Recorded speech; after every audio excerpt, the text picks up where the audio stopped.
Muy buenas noches, Javier y Mijabrot. Bienvenidos de nuevo aquí a este espacio en Torah para todos, estudiando Jovot Halevavot. Y estamos comenzando ya el argumento de Rabbeinu. Nos dice, vemos que cuando decimos Shema, estamos declarando la existencia de Dios, estamos declarando la existencia de un Dios único, de un Dios creador, de un Dios como lo entendemos en nuestra tradición judía monoteísta. Y aquí es donde vamos a entrar en el argumento y nos va a presentar las premisas. ¿Qué es una premisa? Una premisa es, como en matemáticas yo tengo partes de una ecuación, en lógica una premisa es algo a partir de lo cual yo voy a deducir. Y tenemos tres premisas que, a pesar de que suenan obvias, Rabbeinu nos va a explicar. Y si tienen preguntas, por favor, porque las palabras van a ser complicadas, pero acá estoy para ayudarlos. No les... aquellas personas que vienen en vivo y aquellas personas que escuchan esto en diferido, en los comentarios podemos encontrar claridad. ¿Cuáles son? Hay tres premisas que llevan a la conclusión de que este mundo tiene un creador que lo creó de la nada. Uno, una cosa no puede hacerse a sí misma. Dos, las causas son limitadas en número, por lo tanto deben tener una primera causa que no tuvo causa antes que él, o que esta debería ser. La primera causa que no tuvo causa antes de esta. 3. Cualquier cosa compuesta debe haber sido traída a la existencia. No puede ser eterna, es decir, sin comienzo. Si yo tengo algo que está hecho de dos cosas o más, estas cosas tuvieron que haber sido puestas aquí por alguien. Pero ya nos va a explicar Rabbeinu. Cuando se establecen estas tres premisas, es decir, que no se nos olviden, 1, una cosa no puede hacerse a sí misma. 2, las causas son limitadas en número, es decir, eventualmente, si yo le doy rienda suelta al niño de 6 años que tenemos todos en el corazón, Shalom Jonás, ¿y por qué? ¿Y por qué? Estas preguntas. En la edad de los porqués, a la abuela pregunté. Yo pregunto por qué y doy una causa. Eventualmente, como conocemos todos los padres, eventualmente llega un momento en el que yo no sé. ¿Por qué? Porque sí. Esto es no solo en lógica, que llegamos a un momento en que, bueno, no sabemos por qué llegamos a la ignorancia. O una causa física, ¿cierto? Un tipo de evidencia. Si yo encontré esto aquí, si encontré este lápiz, ¿cierto? Este lápiz vino acá, este lápiz no ha estado siempre aquí. Alguien tuvo que traerlo. Y si alguien tuvo que traer al lápiz, alguien tuvo que traer aquella cosa que trajo al lápiz, es decir, etcétera. Tercero, cualquier cosa compuesta tiene que ser creada. De ahí vamos a sacar un argumento para la existencia de un Dios único, inmaterial, y esto es lo difícil, o sea, y este es el truco que está tratando de hacer no solo Rabbeinu Bachya, sino también el Rambam, y también los cabalistas, y prácticamente todos los rabinos, desde los rabinos del Talmud y hasta el fin de los tiempos, que es, nosotros tenemos un texto. Este texto es la Torah escrita. En el texto de la Torah escrita, Dios, Yud-Hei Vav-Hei, Elohim, hay un personaje que tiene varios nombres. Este personaje, o sea, dentro del texto, Dios es un personaje.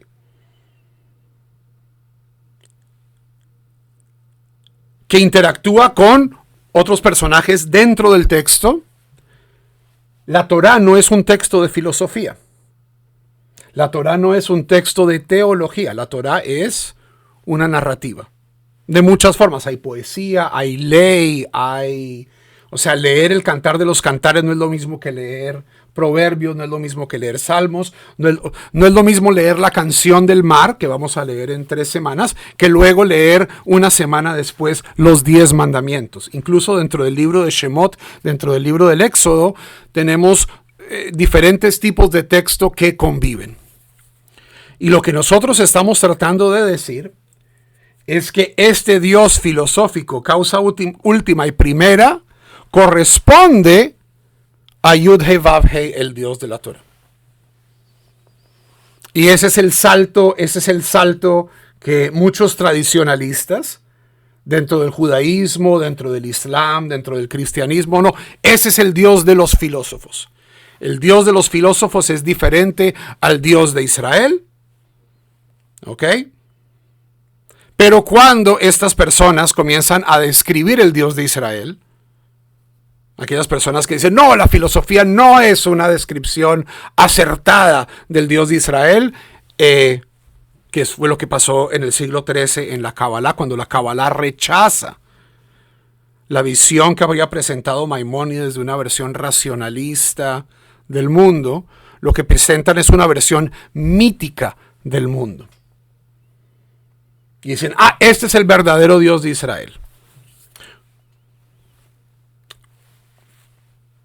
Esta es una pelea del siglo X hasta el siglo XVIII, que ha tenido muchas evoluciones y muchas, esto es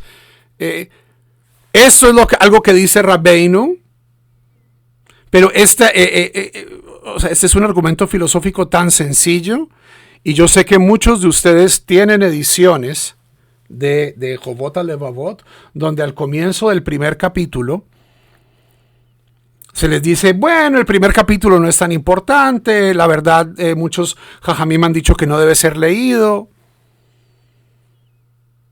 ¿Por qué? Porque la visión filosófica de Dios, es decir, la visión de Dios a la que nos lleva el cuestionamiento filosófico, va a desafiar muchas de las características que Dios exhibe o parece exhibir en el relato bíblico. Cosas que, por ejemplo, en el Rambam, o sea, en el siglo X, para el Rambam era muy claro que cuando se habla de la mano de Dios, estamos hablando metafóricamente, pero para la inmensa mayoría de judíos en el mundo, cuando ellos se imaginaban la mano de Dios, se imaginaban una mano. Recordemos que Rabbeinu, cuando escribe esto es para una minoría, pero yo no puedo, o sea, si tengo acceso a este tipo de conocimiento, tengo que buscar a Dios a través de este tipo de conocimiento, para no alargar más el proceso.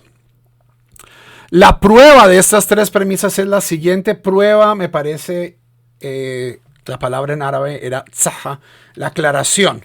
¿Por qué? Porque la primera persona en decirles que esto no es una prueba, es una demostración sólida, sería el mismo Rabbeinu. Esto tiene sentido común, pero estamos hablando de los límites de nuestro lenguaje y de nuestra inteligencia. O sea, si esto se va a poner enredado, pónganse el cinturón de seguridad. Aclaración de la primera premisa. Recordemos, la primera premisa es que nada se puede crear a sí mismo. ¿Ok? Todo lo que existe, después de no haber existido, no puede escapar a una de 2 posibilidades. O se creó a sí mismo, o algo más lo creó. Si asumimos una línea temporal, ¿cierto? Donde existen antes y después, y algo existe ahora, la opción que nos dice Rabbeinu es, o esto ha existido siempre, es decir, se creó a sí mismo, o fue creado. Existía en un momento, no existía en un momento y ahora existe. Si se creó a sí mismo, ok, entonces tampoco puede escapar a una de sus posibilidades. Y yo sé que es enredado y estuve con el árabe y con el hebreo corrigiendo el texto en español y es lo más claro que puedo presentárselos. O bien se creó a sí mismo antes de existir, o bien después de existir. Ambas son imposibles. Porque si suponemos que se creó a sí mismo después de existir, entonces no hizo nada, ya que no era necesario hacerse a sí mismo, porque ya existía antes de hacer nada. Por lo tanto, no hizo nada. ¿Ok? Los límites del lenguaje. Si suponemos que se hizo a sí mismo antes de existir, ok, en ese momento era pura carencia. Es decir, si esto se hizo a sí mismo, si algo surge por generación espontánea, pasa de no ser pura carencia. Y si no hay nada más, porque estamos hablando de que es algo que se crea a sí mismo, es decir, no recibe agencia externa. Cuando algo cuando algo es pura carencia, la carencia no puede realizar ninguna acción, ni prepararse para la acción, porque la nada no puede hacer nada. Si ustedes lo miran, o sea, en esto las leyes de la física newtoniana, ofrecen una metáfora y un paralelo aceptable. La ley de la inercia. ¿Cierto? Si algo está quieto, para que esto se mueva yo tengo que aplicarle fuerza. Si algo está en movimiento, para que esta cosa deje de moverse yo tengo que aplicarle fuerza. Y si no le aplico fuerza, esto va a estar en movimiento por siempre. Es la primera ley de la física, la ley de la inercia. Si aplicamos esto a la existencia, y no al movimiento,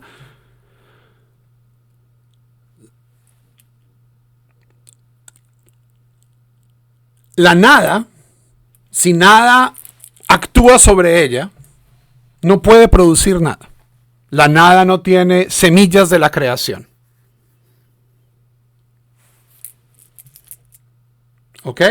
Ahora, esta no es la única teología. Hay teologías neoplatónicas donde la nada en sí mismo es algo y tiene la potencialidad de ser, pero Rabbeinu Bajia está sentado en Zaragoza en el siglo X, donde hay tal vez 100 rabinos en el mundo que tienen o sea, que han leído Aristóteles, que pueden seguir el argumento. El resto de la gente está feliz con la mano de Dios y el trono de Dios siendo algo físico, plástico, una metáfora visual. Pero Rabbeinu Bajia, que ha visto que la matemática explica, por ejemplo, movimiento de los astros, que explica, o sea, que tiene consecuencias prácticas, comienza a utilizar estas herramientas de poner un argumento uno detrás del otro. Bueno, pensemos, la nada no puede producir nada y comencemos a ver cómo esto va definiendo nuestra nueva visión de Dios. Si suponemos que se hizo el mismo antes de existir, por lo tanto es imposible que algo se haga a sí mismo de ninguna manera. La primera premisa ha sido aclarada. Hay cosas que son creadas y una cosa que es creada no se puede crear a sí mismo.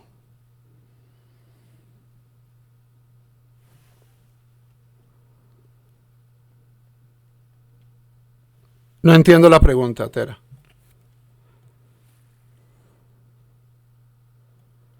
Hashem se manifiesta a sí mismo antes de iniciar la creación. ¿En qué narrativa? En Bereshit. En Bereshit, o sea, Bereshit es una secuencia narrativa. Dios habla y luego la luz es. Pero de nuevo, la Torah no es un texto de físico, no es un texto de filosofía en ese sentido. Y por eso es que mucha gente hasta el día de hoy no cree que estudiar esto sea sea provechoso. Tenemos tiempo, sí, aunque hoy tengo que terminar justo porque tengo que reemplazar a mi señora en una cosa aquí localmente. Aclaración de la segunda premisa. La prueba de la segunda premisa es la siguiente. Todo lo que tiene un límite debe tener un comienzo. ¿Ok? Porque es evidente que algo que no tiene comienzo no tiene límite, no tiene fin. Nosotros vivimos en un mundo donde la idea estándar científica, cosmológica, al menos en esta iteración de la ciencia, es muy favorable a nuestra narrativa bíblica, que es el Big Bang y la narrativa bíblica van muy de la mano con lo que nos está diciendo Rabbeinu. Para entender lo que está diciendo Rabbeinu, el argumento hay que ponerse un poco en sus pantuflas, y es: en este momento hay una verdadera dicotomía. ¿Qué es lo que dice la ciencia? No solo la ciencia, sino el sentido común. El sentido común es que el mundo siempre ha sido así. El sol siempre ha salido. O sea, esta noción de que el mundo fue creado no es algo que el mundo inmediatamente diga a gritos. Porque nosotros estamos dentro del mundo. La regularidad del mundo. Para los antiguos, el mundo de cierto modo siempre había existido. Y la ciencia, que en este caso era Aristóteles, Platón, no decían que lo hubieran probado, pero decían: nosotros no hemos visto, por ejemplo, que las estrellas cambien de dirección.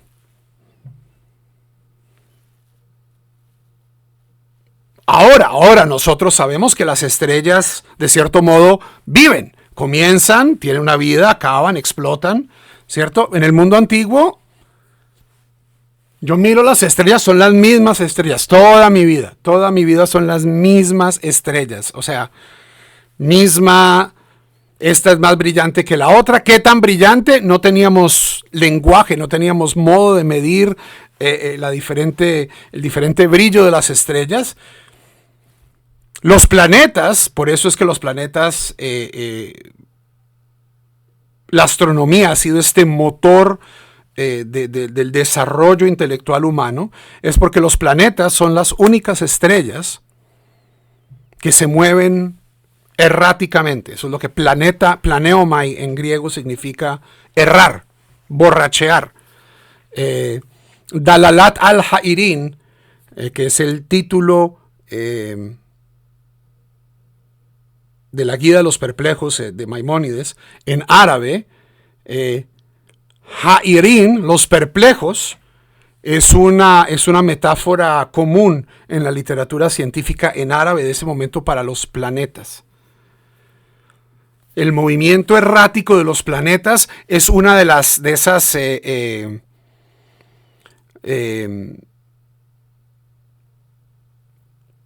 lo que les sugiere, por ejemplo,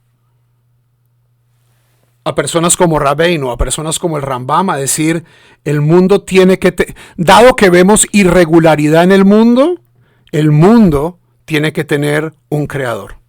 Es decir, si el mundo siguiera simples leyes racionales, por ejemplo, en el cielo nosotros veríamos estrellas, ¿cierto?, iguales, como puntos en una matriz, equidistantes. Que hubiera partes del cielo donde hay más luz que otras y que haya estrellas. Hoy sabemos que no son estrellas, que son planetas. Y sabemos que su movimiento errático tiene que ver con nuestra posición. Por ejemplo, cuando Newton y cuando Copérnico y cuando Galileo comienzan a cuadrar la astronomía y nos damos cuenta que los planetas están siguiendo órbitas regulares, adivinen qué pasa. Esto pasa en el siglo XVI, XVII, una verdadera crisis, porque la ciencia está diciendo el mundo es como un relojito. El mundo es un reloj, el mundo es un reloj, y si hay un Dios, es un relojero ciego.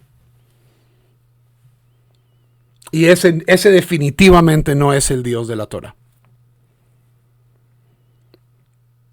Y en este momento, cuando está escribiendo Rabbeinu, es esta noción del relojero ciego estaba siendo, o sea, era la visión científica común. Hoy, en el péndulo, nuestra física, nuestra cosmología está por decir, del lado de nuestro mito. Pero, quién sabe, cada día descubrimos nuevas cosas y estamos en obligación, como judíos, intelectualmente, de no escondernos y de utilizar todas las herramientas que tengamos a nuestra disposición para entender mejor a Dios, a la Torá y a nuestro lugar en el universo. Por lo tanto, lo que se encontró que tenía un límite, fin, sabemos que debe haber tenido un primer comienzo. Ajá, ¿cómo así? Devolvamos la película. Todo lo que tiene un límite debe tener un comienzo. ¿Cómo sabemos esto? Porque si algo no tiene comienzo, no tiene fin. Algo que siempre ha existido va a existir para siempre. Si yo puedo pensar la posibilidad, y yo creo, o sea, voy a parar porque yo sé que a muchos ya les está dando migraña, la posibilidad de que el tiempo, ¿cierto? Un pasado infinito. Así es que la mayoría de los científicos durante la época de Rabbeinu y durante la época de Newton, hasta hace muy poco, esa era la noción. El universo ha existido siempre y es relativamente estático.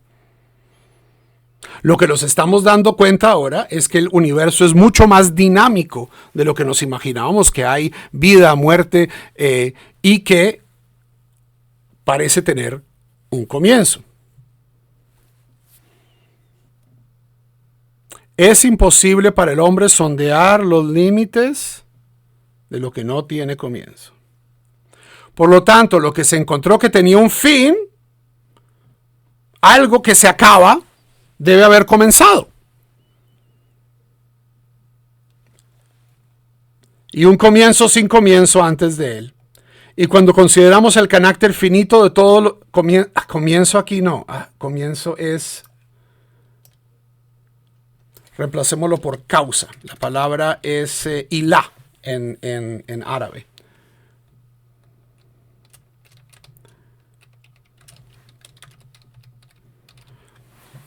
Esto es lo que se llama la paradoja de la paradoja de la reducción al absurdo.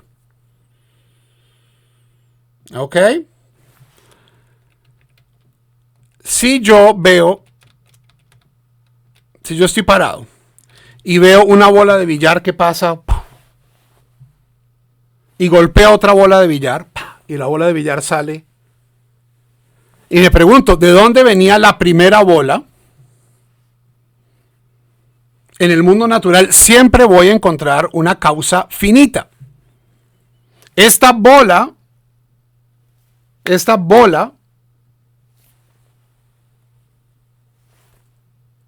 no había venido desde siempre. Cuando consideramos el carácter finito de todas las causas encontradas en el mundo, causa, no comienzo. La palabra, esto es una traducción mala, una mala traducción a partir de la traducción hebrea. Debemos concluir que tuvieron una primera causa sin causa antes de ellos.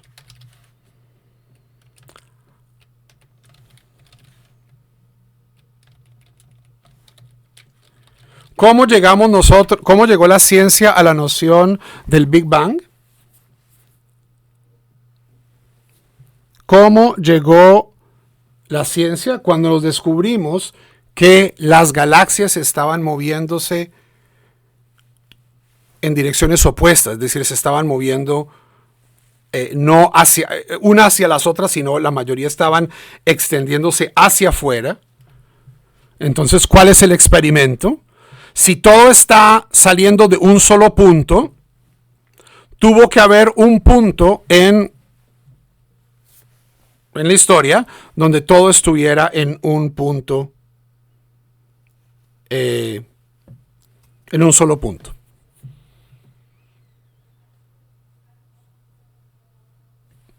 Ok, y ahí entonces entra toda la cuestión de la relatividad, Einstein, todo esto es razonable y ahorita estamos esperando nuevas observaciones. Pero lo que nos está diciendo acá es una cosa muy, muy sencilla. Es todo fenómeno que nosotros observamos tiene una causa finita.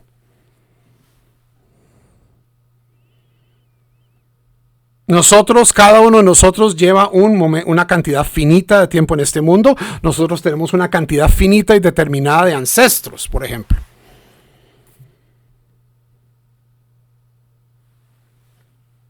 Todos nosotros. Y esto podemos medirlo a través de nuestra... Todos nosotros hemos tenido un padre y una madre, y ellos tuvieron un padre y una madre anteriormente, etcétera, etcétera, etcétera. Tiene que haber un momento donde todo esto comience. Y este momento de comienzo es donde la filosofía va a poner a Dios. ¿Ok?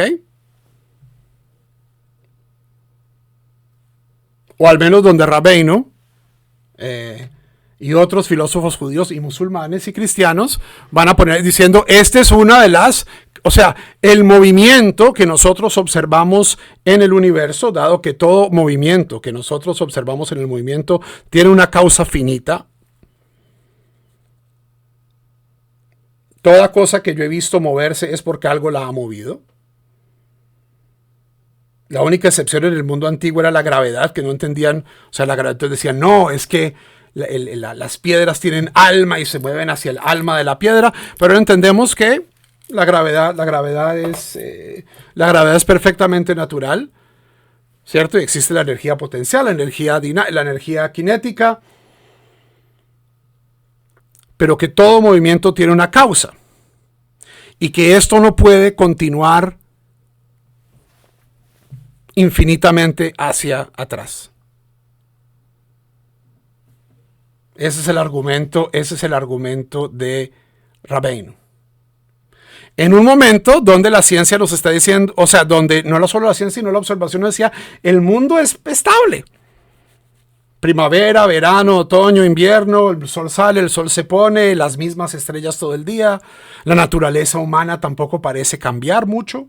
Ese parece ser uno de los mensajes del libro de Eclesiastés. Hay una visión dinámica del mundo y hay una visión estática del mundo. Y están en conflicto y en conflicto. Y nuestra labor como judíos es estar en estos momentos parándonos en la brecha y tratar de cubrir la distancia. Espero que este retorno no sea simplemente temporal y que tengamos fuerza para seguir estas clases y salir de las marañas teológicas y entrar un poco más a la cuestión práctica de los deberes del corazón, pero es importante honrar los textos y el contexto de cada autor. Y esto es algo que es importante notar. Existe esta noción de que el judaísmo racionalista o el judaísmo que trata justamente de tener esta conversación con la razón es de facto menos observante, menos religioso, es algo foráneo, es el pensamiento de Atenas, mientras que el pensamiento de Jerusalén es mítico, místico. Rabbeinu Bachya escribió uno de los libros más profundos sobre el alma humana y era una persona comprometida con la razón y con la filosofía. Igualmente el Rambam. Desafortunadamente lo que existe desde hace 8 siglos ha sido una campaña de desinformación por parte de los elementos místicos que, de nuevo, han puesto prohibiciones sobre estudiar esto.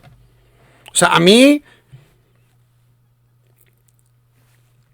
la filosofía de Rabbeinu no me está moviendo el piso a niveles de teología, pero es absolutamente posible vivir una vida comprometida a la Torá y a Dios sin tener que dejar a nuestro cerebro y lo que sabemos sobre el mundo y sobre el universo y sobre nosotros mismos de lado. Esto también es piedad.